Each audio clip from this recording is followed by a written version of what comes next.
Hello mga ka-abroad, mga ka-ex-abroad. Magandang tanghalian sa inyong lahat. Tatapos lang namin kumain. Nakikita nyo ba yung inahin na yan? Yan yung nanay nung mga sisiw na dinala natin dito. Ay iniwalay na yung mga sisiw. Hiwalay na sila. At gagawa ulit siya ng bagong pamilya. At ito, ang update niyan. Mga ka-abroad, mga ka-ex-abroad, ito. Tagumpay yung ating ginawang paitlogan. Ayun, may itlog na isa. Dito na siya umitlog mga ka-abroad, mga ka-ex-abroad. So, ayan, dadami ang ating manok. Ayan, ang ganda ng itlog, oh. Ayan, mga ka-abroad. Tamang-tama lang yung pagkakalagay natin ng paitlogan ng manok na yan. 3 yung nilagay natin. 2 lang dati, tapos nagpahawal pa tayo isa kasi hindi niya malaman ko siya iitlog. Napilitan doon siya umitlog sa pwestong yun. Ito pa yung isa, kalalagay lang kanina.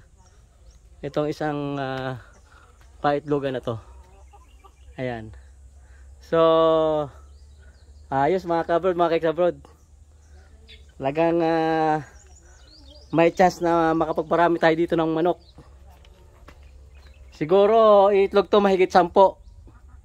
Kasi yung last na itlog nito 13. Pero siyam lang yung nabuhay. Yung iba bugok yung 4. At yun nga pala mga sisyo nito, yung isa sad to say mukhang pumanaw na, 8 na lang sisyo natira. Yung isang may diferensya pumanaw na. Pero yung 8 okay naman, malulusog yung 8. At may 99% chance of survival na at lumaki sila. Sure yun, kasi wala namang mga predator dito. Walang ibang mga gagalaw dito. Wala silang kalaban dito. Kalimitan tao lang naman ang predator ng mga manok dito sa probinsya.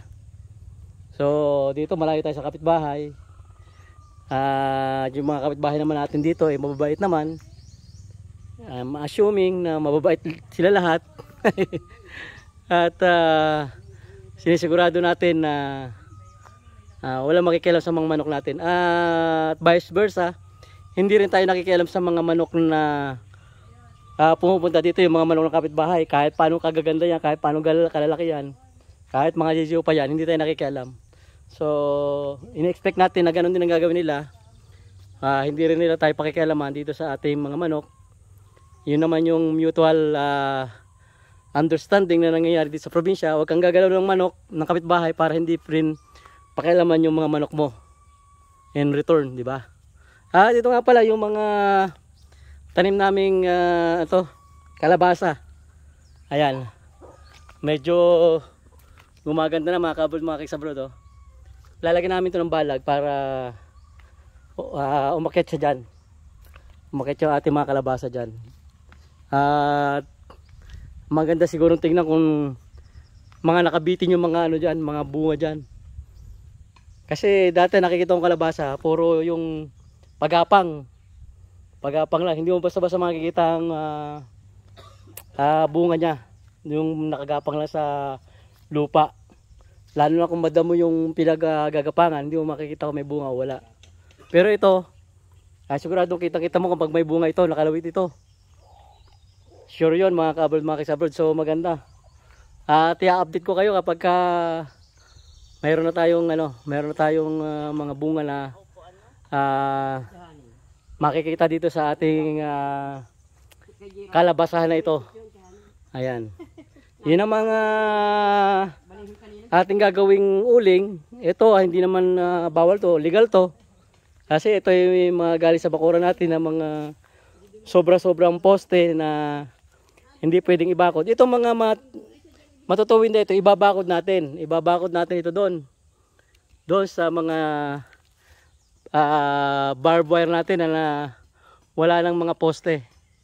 Ilalagay natin dyan. Medyo malawak-lawak na yung aming nalinisan dyan, mga ka-abroad, mga ka-ex-abroad. Ayun, oh. Wala doon. Papunta doon.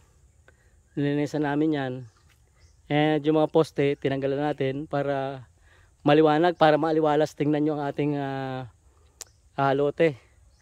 Ang hindi lang natin pinapatay ay yung mga mahalagang prutas tulad yan. Ano to? Atis. May atis yan. Ay, guyabano. Guyabano pala. Although yung atis at guyabano sa iba, parehas lang ano yan.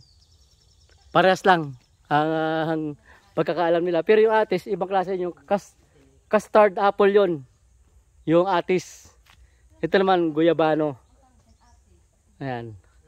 So, eto mga kabod, mga keksabrod, puputol-putulin pa ito sa desired na haba bago ikamada doon sa lugar kung saan gagawin yung uling, kung saan sisindihan. Ayan, naghihintay lang ng ano yan. Yan, update na lang daw kapag magsasalang na. At papakita namin sa inyo kung paano mag-uling kasi ako hindi pa rin masyadong marunong ng pag-uuling, yung process ng pag-uuling. Hindi ko pa rin alam yan kasi matagal ako nang wala. Hindi kami nakapag-uuling dati ng mga ganyang kahoy eh. First time ko na makakita kung paano gawin yung pag-uuling na yun ng kahoy. So, babalitaan ko rin kayo, update ko rin kayo kapag ginagawa na yung uling na yan. Yung process ng pag-uuling. So, mga kabrood, mga keksabrod, maraming salamat sa panonood. At hanggang sa muli, eto tayo dito sa probinsya ng Camarines Sur. At salamat. At shoutout nga pala